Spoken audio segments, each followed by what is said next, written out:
क्या हुआ दुआ? कुछ भी नहीं। कुछ तो है दुआ, तुम ऐसी तो नहीं हो बिल्कुल भी। असलान ने कुछ कहा क्या?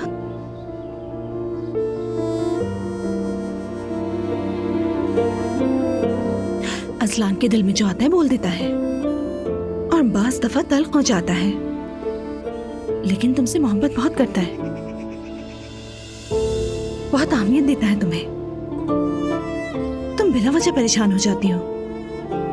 बिल्कुल, बहुत मोहब्बत करता है। दुआ, तुम मुझे सब कुछ बता सकती हो, जानती हो ना? जानती हूँ, बिल्कुल जानती हूँ मैं। तो जब जानती हो तो बता क्यों नहीं रही? अच्छा, मैं भी तैयार होने जा रही हूँ, क्योंकि मुझे अम्मी के साथ बाहर जाना है। वापसी पर कॉल करूंगी। हाँ, बातें करेंगे, चाहो तो थोड़ी वॉक भी कर लेंगे। ठीक है, आप पहले हो आए, फिर देखते हैं नूर आपा।